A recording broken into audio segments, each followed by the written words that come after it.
Are you ready? Are you ready to embrace Ura's Ignite Session 2024? Are you ready to go beyond the horizon?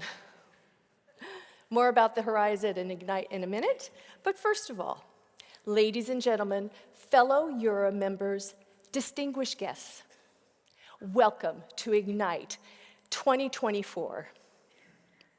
Since 2016, Ura has eagerly embraced the Ura Ignite session. And this conference theme, Beyond the Horizon, it sums up Ignite perfectly. Because our Igniters are going to jump into uncharted territory. Raise your hand if you've done an Ignite. Raise your hand if you're, keep it up if you're thinking about doing an Ignite. Yes!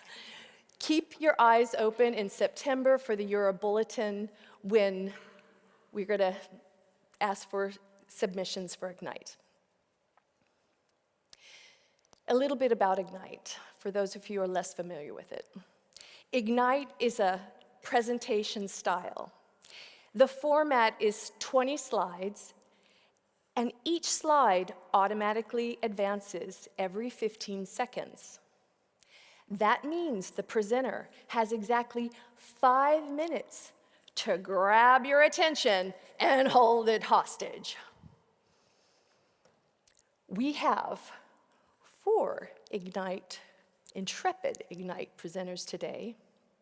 We started with 8 in December. Sadly, life circumstances forced them to jump ship.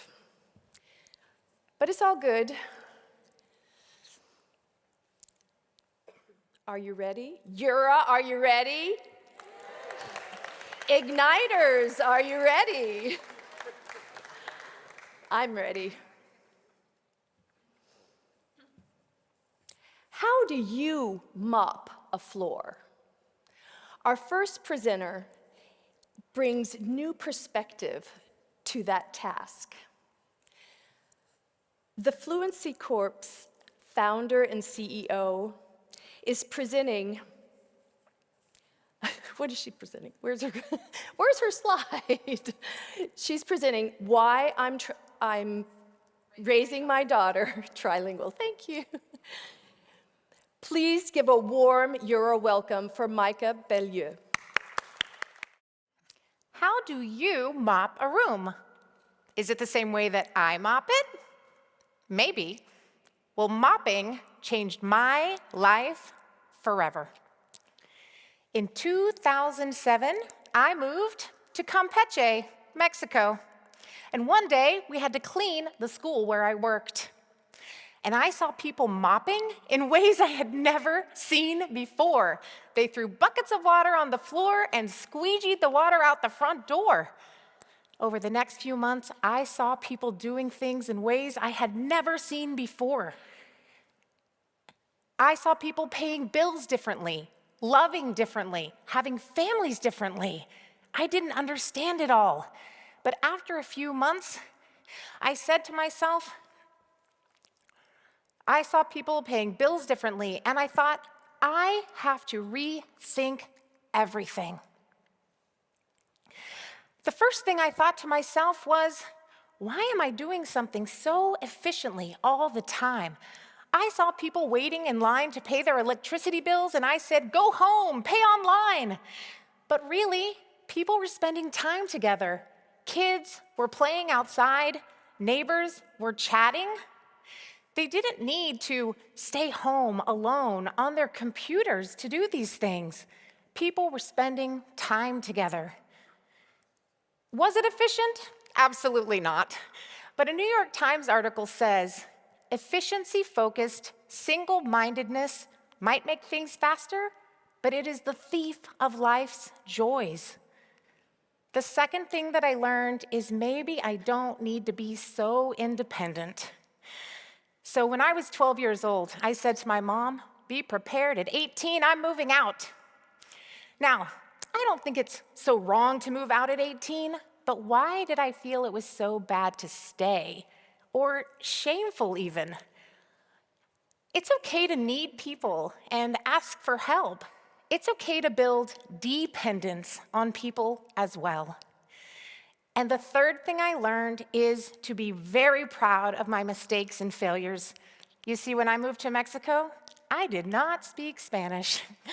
And that was the hardest year and a half of my life. For the first 9 months, I was basically mute, and I was lost, confused, and depressed. I couldn't understand anyone, and they certainly could not understand me. But now I know it was brave to try to learn a new language at age 27. It was brave to look like a complete fool in front of new potential friends and brand new colleagues. So, mopping. Something so simple changed my life forever. And when I had my daughter a few years ago, I decided that I wanted her to grow up knowing about these different worlds, how they thought, think, and feel. I decided that I wanted to raise her trilingual, speaking only Spanish and French to her from day one. And I wanted her to have deep relationships with people from other countries. I wanted her to speak to them in their language, which was now her language. So I made a plan. This is Millie. She's been with us since Isa was 6 weeks old, and she speaks to us in only Spanish. She has taught us incredible patience, a big loving family, and how to make every recipe better than the recipe. This is Joliane, and she speaks to us only in French every weekend. She's from Cameroon and moved to France at age 6, and she has taught us to take life slowly with very calculated, exciting risks. I did not want my daughter to learn all of these things at age 27 when she was already grown. I wanted her to know them as an instinct in how she was raised. And so I learned and want to give to her, you don't have to be so efficient that you miss the moment. 2, you can be independent and rely on others. And 3, even though you'll make mistakes in French because your mother is the teacher, you should be very proud of your third language. So this Saturday, when you are mopping your kitchen, I would like you to think about all the other people mopping today and say, how are they doing it, and what can I learn from them?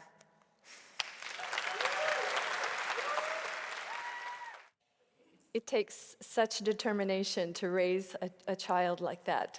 Kudos, and yeah, she's a lucky Isabella.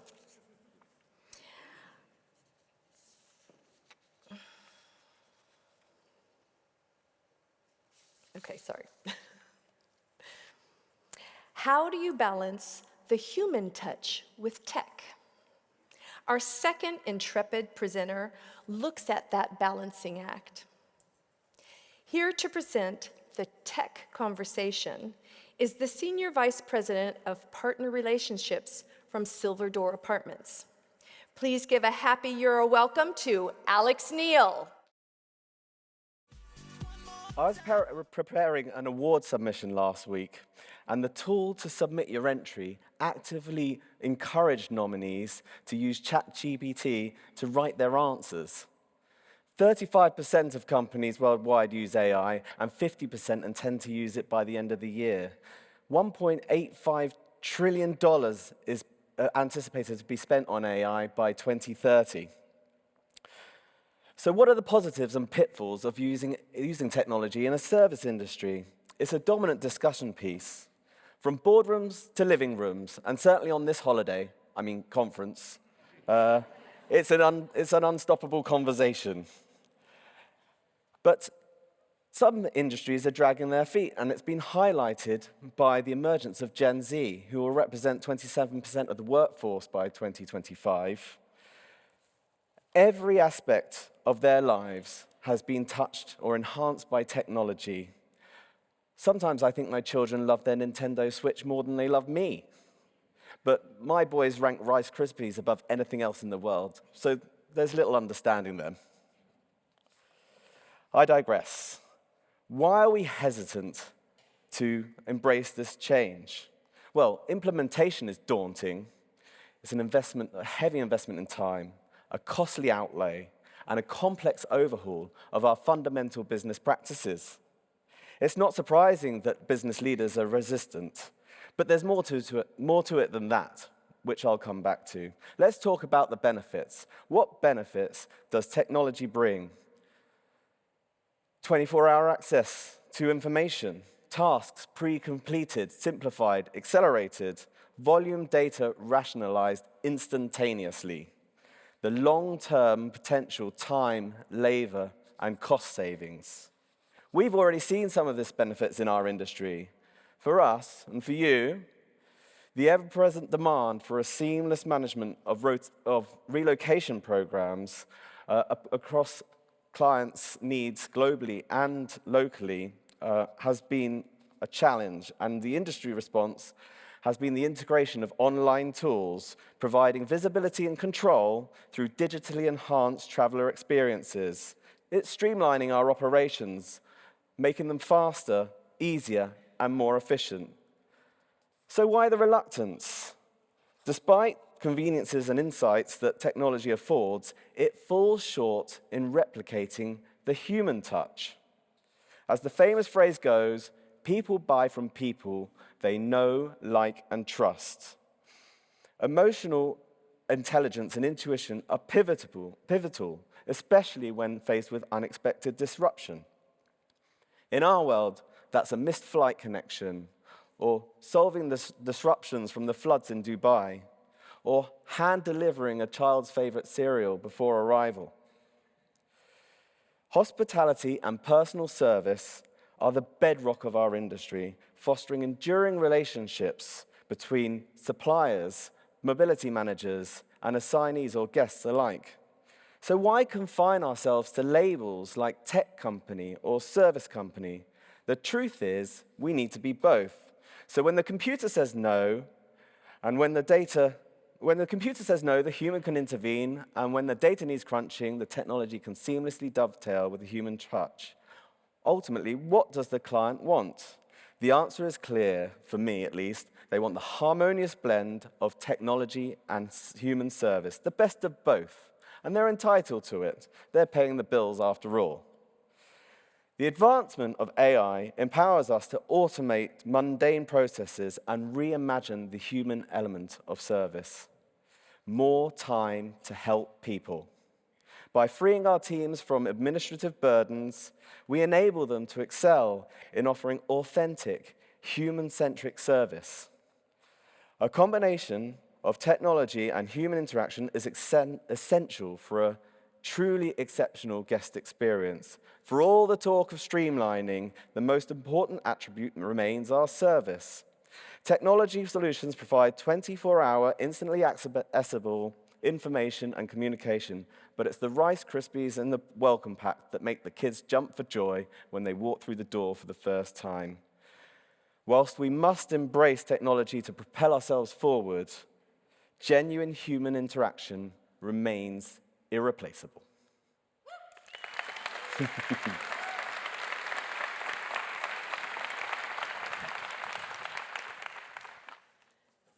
Genuine human interaction. That's what we want to keep at the forefront, especially in our industry. Thank you, Alex. I want you all to think of a time that you have felt vulnerable or emotionally exposed. Brené Brown says, you are recalling times of great courage. Let's hear what our third intrepid igniter has to say about vulnerability. He's the Client Success Director at Simply London Relocation, presenting The Strength in Your Vulnerability. Here is Ben Jones. Could you guess how many people lose their lives to suicide every single year? 100,000? 200,000? The answer is 700,000 people, and over 500,000 of those people are men. In fact, the biggest single killer of men aged 45 and under in the world is suicide. And where women are far more likely to suffer with their mental health, over 70% of them would seek professional help. Men find it difficult to speak to anyone at all. So why do we find it so difficult as men to talk about how we feel? Are we frightened what people will think? Are we too afraid to show that we are vulnerable? Well, I believe that being vulnerable can actually be your biggest strength. And this is my story of how it became mine. I've had anxiety for most of my life. I've cleverly tried to disguise that with a career in sales and business development. But in 2012, I was introduced to the subject of mental health in the most difficult way imaginable. That summer, my friend Luke sadly made the decision to take his own life. There was no clues, no warning signs why a 27-year-old with a great job and a loving family would see that as his only way out. It's only once you look closer at the subject of mental health, you realize that suicide is normally the last stop on someone's journey. The pain and the torment that precedes this can often last for years. So after 2012, I'd be far more likely to recognize my own mental health. Now I know what can happen in the worst case scenario. I'm not going to be one of those men that wouldn't talk to someone. Now, whilst I was always the first person to say it's okay not to be okay, and to make sure that I was always checking in on my friends, I would always be reluctant to give an honest answer if one of my friends were to check in on me, simply saying, yeah, I'm great, thanks. Here I am in New York on my honeymoon without a care in the world. So why 15 minutes after that picture was taken did I have a panic attack in Central Park? There was no obvious reason, and I told no one when I got home. Fast forward 12 months, here I am on the surface, a proud new father, all the while underneath competing for the title of world's most anxious dad. I was so anxious at the scan for our first daughter about what might go wrong or what could go wrong that I ended up passing out, having to go to a separate hospital and having a brain scan of my own, adding more weight to the argument that I'm constantly trying to upstage my wife. Everyone's favorite year, 2020, we had sold our house, our second daughter was due, and we temporarily moved in with my in-laws. I would not recommend that for anyone's mental health. And on the 5th of May that year, our second daughter, Betsy, was born by emergency C-section, and she was not very well. For the first 7 weeks of her life, she needed oxygen 24 hours a day, while the rest of us were fighting a global pandemic. And while she handled it brilliantly, I did not. The 7 weeks of anxiety, and goodness knows how many years before that, even stopped me feeling the bond I should with my new daughter. This culminated in an extreme sense of loneliness, depression, and an overwhelming fear of the type of dad my daughters would have to look up to when they got older. Then, on a very fashionable at the time, socially distanced walk with my friends, I finally broke down in tears. And it was the first time that I could remember that I was able to give an honest answer to the question, how are you, Ben? As the walk went on, I learned that I wasn't the only one suffering. We shared how we felt, we shared our fears, and most importantly, 2 of us would go on to share the same therapist months later. 4 years ago, I would not have been able to stand up here. I would have been too afraid and too anxious to be away from my family. But one moment of vulnerability set me free. So now I am able to stand here, still vulnerable, but unafraid. To quote Marianne Williamson, as we let our own light shine, we automatically give others permission to do the same. As we are liberated from our own fear, our presence automatically liberates others. So today I would ask just one thing of this incredible community, both the men and the women, to embrace your vulnerabilities, to share them with someone else, and watch how strong it can make you both. Thank you.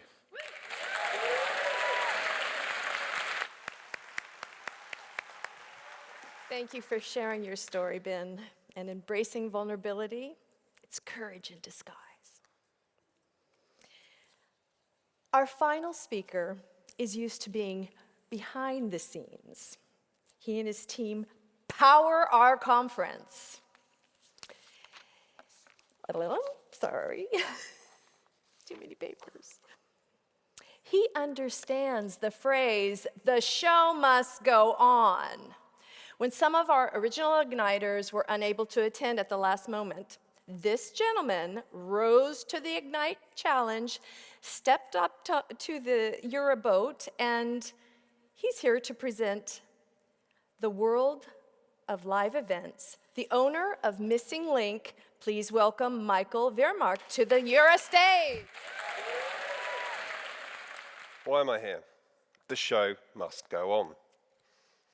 On Friday, we found out that 2 Igniters were going to drop out. So I stupidly volunteered my services, and now I'm on stage. My name is Michael. I'm the owner of Missing Link, and I've been doing the Euro conference since 2008 in the beautiful city of Rome. It's been a long time, but I've loved it. In 2002, I entered the world of live events. At that time, the Ford Focus was the best-selling car in the UK. SpaceX was founded, the Generation 2 iPod was released, and the Euro came into circulation. As a kid, I loved technology. I would play with electronic kits, creating little circuits, and I loved these little handheld games, but they used to bore me a little bit, so I'd take them apart, switch out the backgrounds to make them a little bit more interesting. Today, these are my toys, a little bit more expensive than the ones I played with as a child. Interesting fact, all 3 of these are at the back of this room powering this event right now. I started on small events and then worked my way up to producing events like this. 5 days of setup, 30 crew, 4,500 people in the audience for a 45-minute show. Then, at this event a few years ago in London, I got lots of emails from clients cancelling shows. Little did we know that a few weeks later, we would go into lockdown. So what do you do when you have a warehouse full of equipment that's doing nothing? You take it home and you recreate Glastonbury for your kids. Bit of therapy for myself as well, using the equipment, keeping myself fresh. And then we had to pivot. The world of virtual events, they're not the same as face-to-face events. This is a Euro conference, and I'm sorry if your photo is up there, but nobody is smiling. Completely opposite of what we experience here. Then COP26 happened in Glasgow, and I got probably one of the most surreal emails I think I've ever had. And if you want some idea about our UK government, I still have the password and access to this YouTube account. This was the pavilion that I worked on, doing full production for the UK government. It was such a huge event, we estimated that there were about 4,000 technicians running the whole of COP26. It gives you an idea of the scale. But what goes into making an event like this happen? Well, there's a lot of preparation, site visits, cables to get ready, kit to check, and now, thanks to Brexit, carnets to be filled out. This is what our warehouse looks like when we're getting ready for a big show, just before we load the truck. It looks like chaos, it kind of is, but we know what everything is and what's in all of those cases. And trust me, it keeps you fit, you don't need to go to the gym. And then, a couple of years ago, as some of you may know, we got to Gatwick Airport and the flights got cancelled. The only way we could make it on time was to hire a van and drive across Europe. And poor Nathan, our cameraman at the back, his feet couldn't touch the floor. Sorry, Nathan.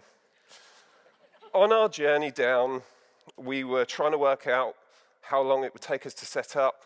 We had lots of stuff to do. And then we had a message that said that there was a team being formed to help unload the truck before we arrived. And this is that team. They did an amazing job, and I really don't know how we would have managed without getting there and having everything ready for us to go so we could start setting up. The result was this, the first face-to-face Euro conference since COVID. Delivered on time, thanks to the help of that wonderful team. As I say, I really don't know how we would have managed. This was this room on Monday morning. But these events would be nothing without you, the audience, being here. So from me and from Mura, thank you. There you have it. Four intrepid igniters that rose to the Eura Challenge, the Ignited Challenge. And I'm going to ask them to come up on stage to take a bow. But before I do that, I'd love for you to all take out your phones. It's a good opportunity to take out your phone, go to the Eura app in the agenda part, and find this session, and please give us your feedback. You know how important that is. We even had a session on it. So, if the Eura Ignite 2024 would please come up and take a bow, and Peggy, that's you too, and we'd like to give them a big hand.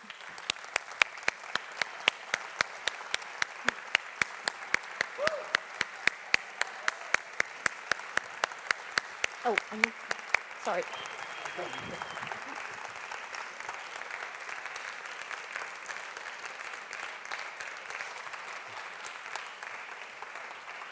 We're just going to ask them how their Ignite voyage went. Okay, so Michael, I'm going to start with you. What was it like to take the stage and heed the advice you normally give everybody when you're miking them up? Yeah, interesting.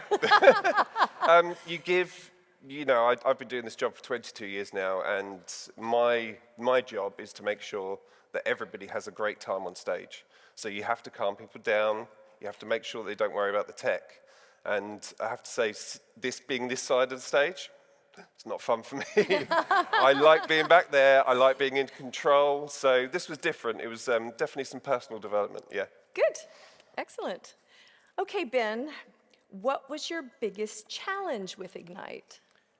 My biggest challenge, I think when I think of all the other times I've presented or spoken or anything like that, I've always given myself a freedom of time and some scope for creative flair at the time. The biggest, and I was trying to articulate it better than this, it's not being able to wing it is the hardest thing I've found about Ignite. It's the 5 minutes, and then it's like, I can do a 5-minute speech, like, yeah, but then the slide's going to go 15 seconds. So then you're doing 20, 15 seconds. It's that. It's not Okay. being able to wing it. So lots of practice. Yes, thank you. And Alex, what was the biggest benefit of doing an Ignite? We're probably a little bit close to the panic and fear that was Ignite for me to really feel the benefits.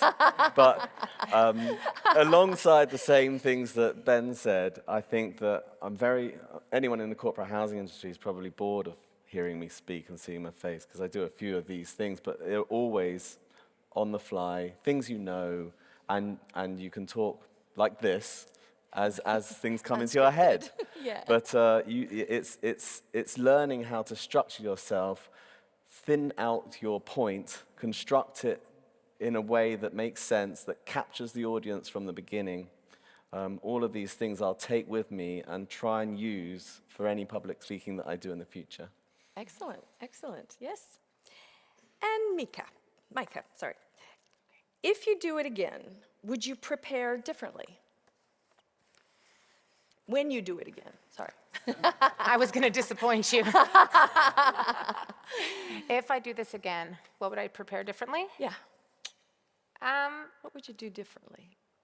I just think, doing this on your own and just repeating it again and again, I might have done it a couple more times. Oh, I have a good one. What I was saying would have really helped remind me with the photo.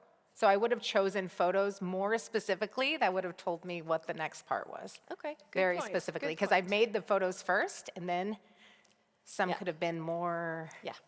helpful. So a little bit of insight into all of you that are going to volunteer to take the Ignite Challenge 2025 we have to wait for that. So one more big hand and for these lovely intrepid igniters. Take a bow, take a bow. And before you leave, hang on, come back. All the Eura Igniters that are in the audience, we'd love for you to come up to the stage and we're gonna have a group photo. So please come up if you've done a Eura Ignite. We'd love to have you up here and acknowledge you. 'Cause we're happy.